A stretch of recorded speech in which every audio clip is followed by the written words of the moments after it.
நீங்க எல்லாம் பாரம்பரிய உணவு எல்லாம் நீங்க ஃபாலோ பண்றீங்க, இந்த பக்கம் உட்கார்ந்திருக்கீங்க இல்லையா?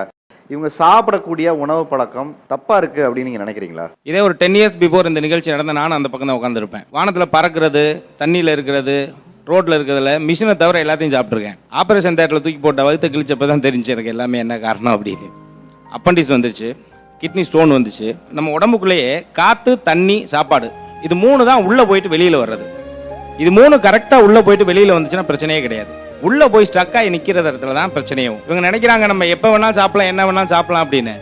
ஒரு அறிவு உள்ள செடி கொடி தான் அது. இந்த தகவமைப்பில் இந்த நிலப்பகுதியில் இங்கே தான் வளரணும்னா அது அங்கே தான் வளரும். பிச்சாவரம் காட்டில் இருக்கிற செடியை கொண்டு வந்து நம்ம தரையில் நம்ம ஊருக்குள்ள ஊண்டி வச்சோம்னா முளைக்காது. அதே மாதிரி இங்கே இருக்க தென்னை மரத்தை கொண்டு போய் பிச்சாவரம் காட்டில் உண்ணா முளைக்காது. ஒரு அறிவு இருக்க செடியே அந்த தகவமைப்பில் இருக்க உணவு தான் சாப்பிட்டு வளருது.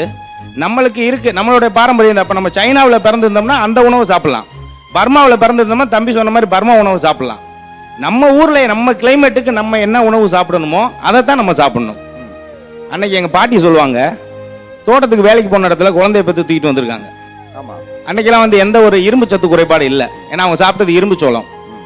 அந்த சத்து குறைபாடுகள் இருக்கக்கூடிய உணவை விட்டுட்டு அந்த சத்துக்கள் இருக்கக்கூடிய நார் சத்துக்கள் இருக்கக்கூடிய நம்ம பாரம்பரிய உணவான சாமை, தெனை, குதிரைவாளி, சோளம், கம்பு இந்த உணவுகளை எடுத்துக்கலாம். அரிசியும் நம்ம பாரம்பரிய உணவு தான்.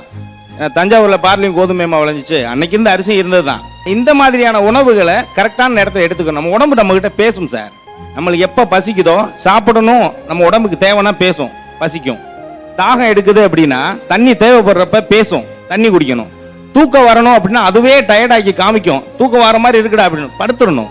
இதை 3ஐயும் மாத்தி பண்ணிட்டு கண்ட நேரத்தில் சாப்பிட்றது, கண்ட நேரத்தில் தூங்குறது, தண்ணியே தவிக்காம தண்ணி நிறைய குடிக்க சொல்லியிருக்காங்க. 4 லிட்டர் குடிக்க சொல்லியிருக்காங்க. குடிச்சு கிட்னியை ஃபெயிலியர் ஆக்குறது. இந்த மாதிரி விஷயங்களை மாத்தி பண்றது தான் தப்பு அப்படின்னு சொல்றோம்.